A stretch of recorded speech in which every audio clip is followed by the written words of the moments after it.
안녕하세요, Srinivida. Hey Roses, I'm back to do a what I read in January video. Now that I've gotten back into reading, I kind of want to bring these back because I feel like I did that when I was like super into reading in the early days of my channel. I feel like I did a couple of them, but so I wanted to bring them back.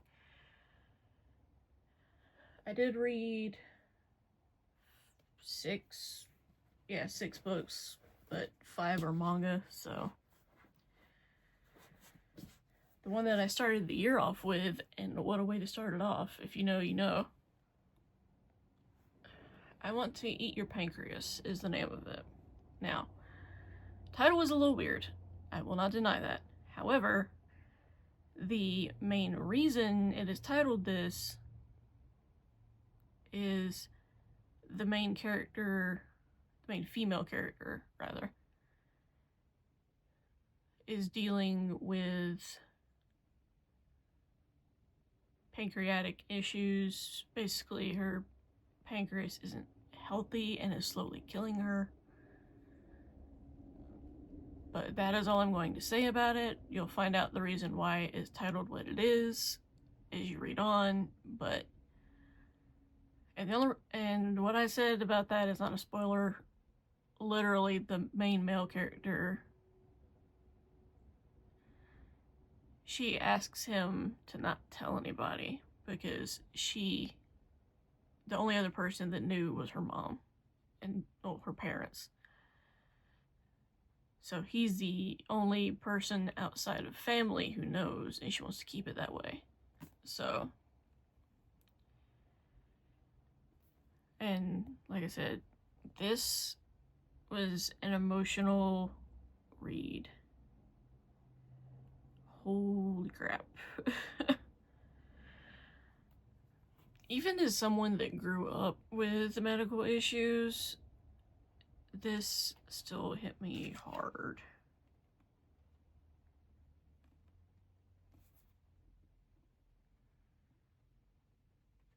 And it was just crazy. I do love the artwork in this, though. But yeah, Yoru Sumino, he made an emotional story. I doubt you even watched this, but okay. The next 2 I read are volumes 1 and 2 of the Elder Sister-like one. I did do a review on these, but basically the premise is this young boy, Yu, has had a rough life. His parents died in a car crash when he was 5, and he's been bounced back and forth between relatives' houses.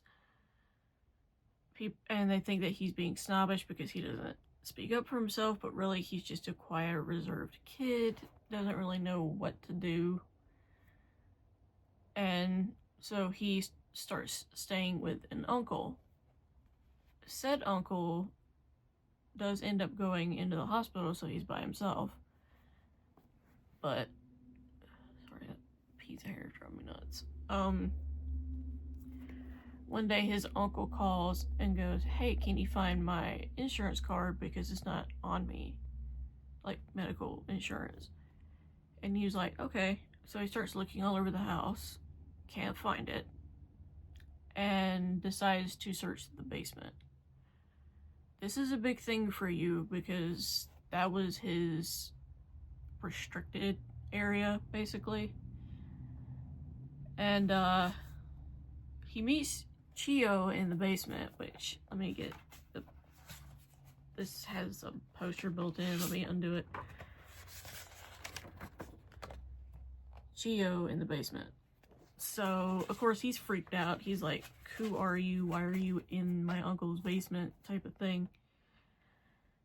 And she basically is like, "Thank you for releasing me from my chains. I will grant you one wish." And Yu ponders on this for a long time. And finally he's like, "Become my big sister so I'm not lonely anymore." And I'm sitting here going, I understand why you went that direction, but I was hoping that you would not go that direction. You know what I mean? So, it's just basically about her trying to adjust to, you know, becoming a big sister, doing things in the human world, and things like that. So, yeah. Very entertaining. I will say, the covers are a lot more suggestive than the series has made it out to be so far. From what I've read from these two, these don't seem to be nearly as bad as the covers make it seem. So, because these were wrapped in plastic because of the mature content. So, and I have volumes 3 and 4. I did a book haul where I showed 3 and 4, and I do plan to continue. So, I think it's only 6 volumes. I might have a hard time finding the other ones, but considering it's not that old of a series, like I think it was like 2008, 2009. Am I right? Is it 2008?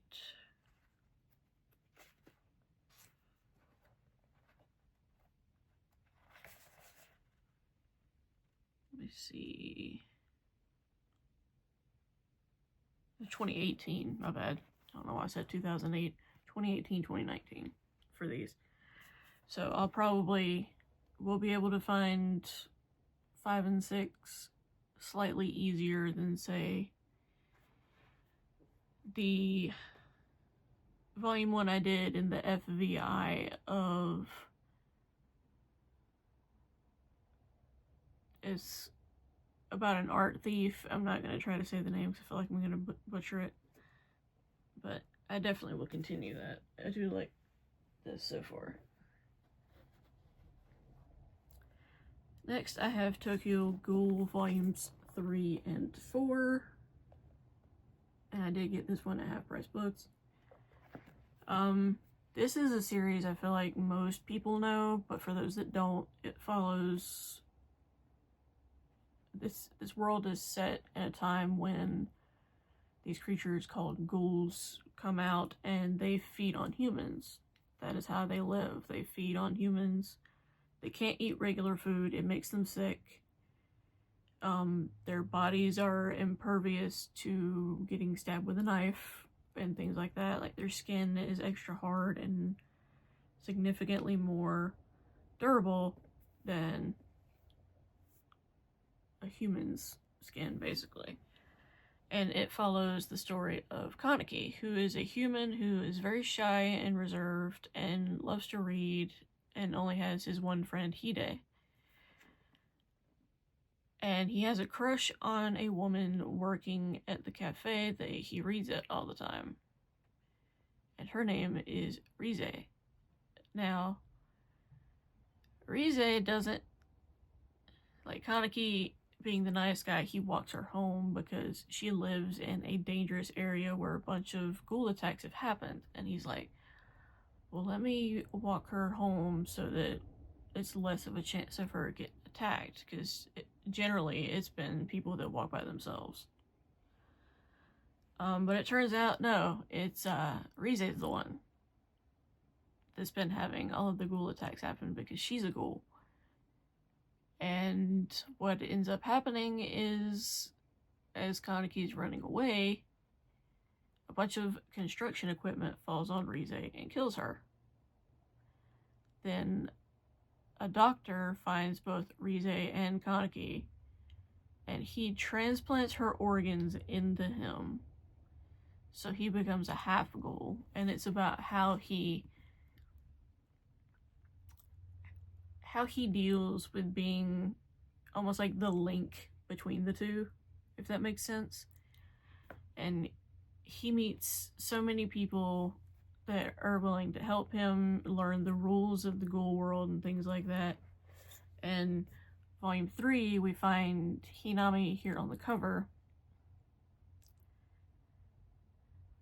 I think in volume 2 we meet Hinami, but volume 3 is when she really starts showing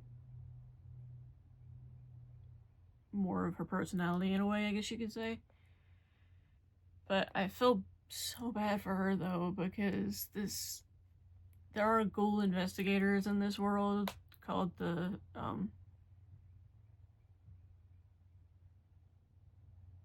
trying to think of, I want to say it's CGI, but the ghouls call them doves. That's the word that they give them, is doves.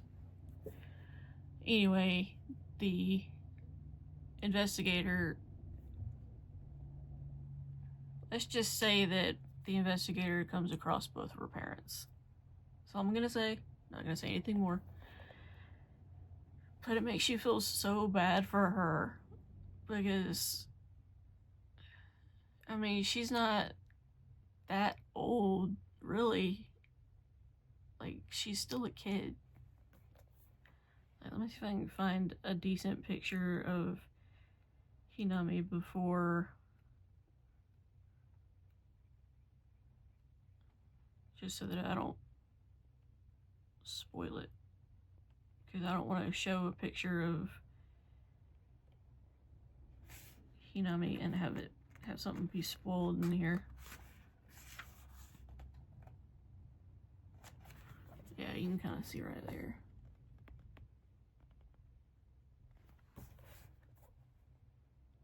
But yeah, things get so crazy in this. So, and then volume 4 follows the guy on the cover. Is it? I remember the dude's name. Tsukiyama.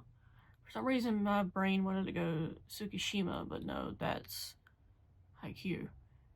Tsukiyama. He's known as the gourmet ghoul, and that is because anything that he finds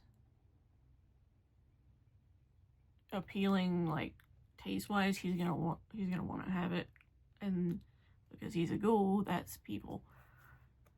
And anyway, he finds out about Kaneki being a half ghoul, and now he's obsessed with trying to get his hands on Kaneki so he can taste his blood and everything. So this was an interesting one purely for that aspect. I do own volume 5, so I plan to continue, but I think there's 14 in total. So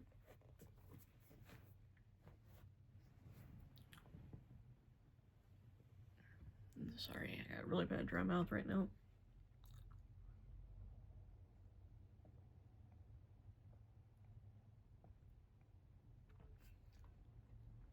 Okay, that's better. Last one that I read last month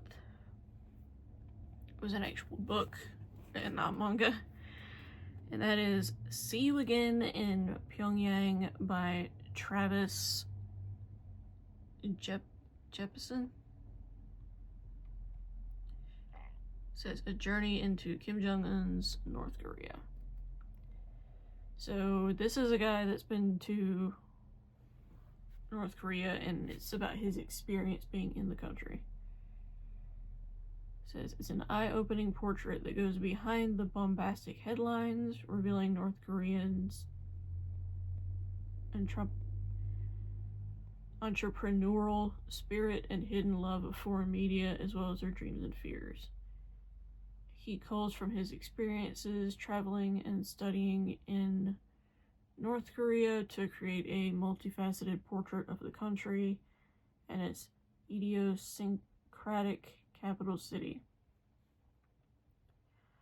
So, it says he introduces readers to an array of fascinating North Koreans, from government ministers with a side hustle and black market Western products to young people enamored with American pop culture.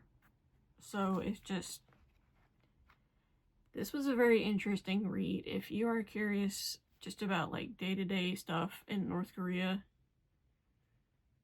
this will give an idea. And I know he has to keep his because he goes there to learn Korean with a bunch of other people. That's the main reason he's going, is to learn Korean at the Kim Il Sung University.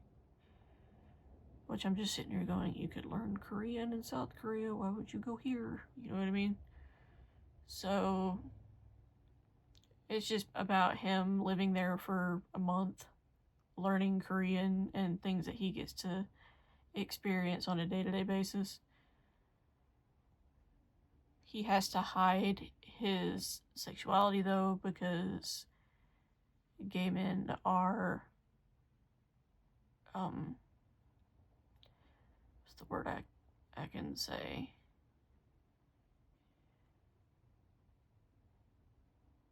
They basically get executed. It's the best way I can put it, unfortunately. And he also has to hide his religion because North Korea claims that they are an all-religious country when in fact they are atheists. And the only thing they believe in is the leader at the time. So he has to hide a bunch of stuff about himself, but as he's learning English, he kind of has to open up a little bit more. But he makes sure that he does so carefully because he doesn't want, anything bad to happen, which totally understand that. Makes so much more sense.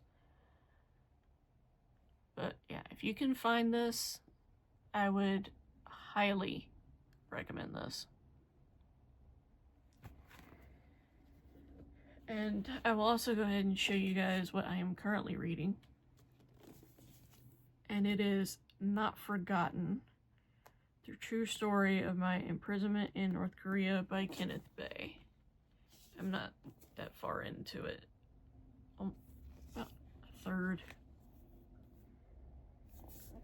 But this is kind of crazy right now.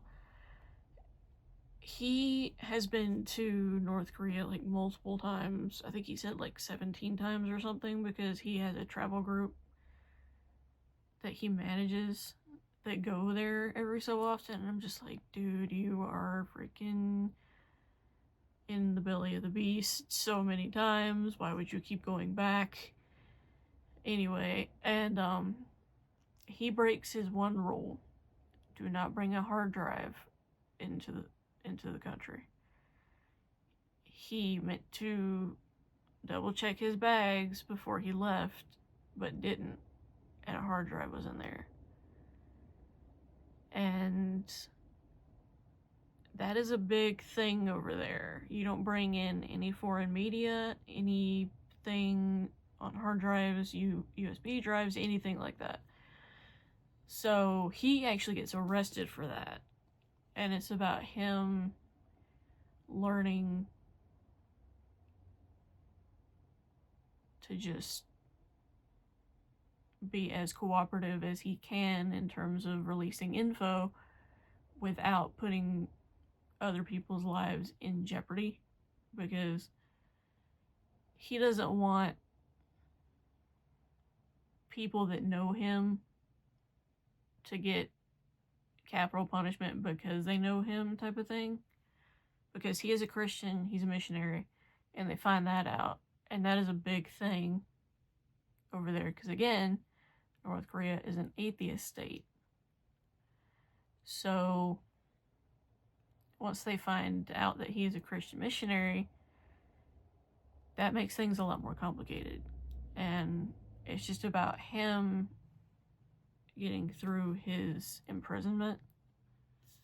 And I'm currently on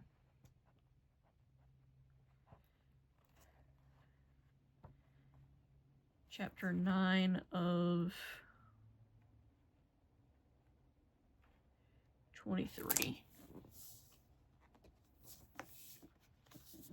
This was something I had bought off of Mercari just because I was really interested in this, because a lot of my family finds it weird that I'm into stories about people being able to flee, but the country as a whole is interesting to me just because we know so very little about it. And but I have this one. I have, I think, 2 others that I got recently that I plan to read soon. So, but yeah, definitely am enjoying it so far. This guy has the best way I can put it without it coming across as weird. This guy has got some guts. Just being able to put as minuscule of information as he can in his written like reports to who's interrogating him is wild. He's like, I'm not selling anybody out, you can't stop me. I'll give you as much of the truth as I can without exposing other people. Like, major respect. If I could meet this man in person, I would. But I'm pretty sure he's back in America now, actually. He was born in Seoul, so that's another thing that he's got going against him.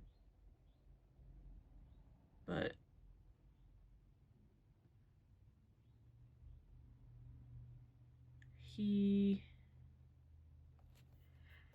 it says he went to high school in California, attended the University of Oregon, and Covenant Theological Seminar in St. Louis, Missouri.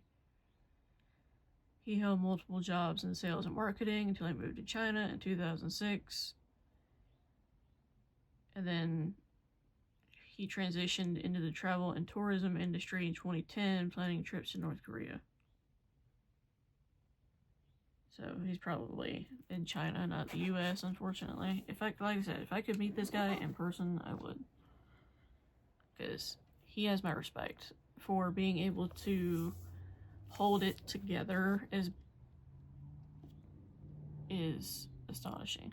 Because most people would have just been like, I'm giving all these people up so I can get the heck out of here. And he's like, I'll give you information that you want, it'll just be very minuscule. You know what I mean? So, at least that's the impression that I'm getting so far. That might change as I keep going. And I think I actually ended up getting this one for a decent price.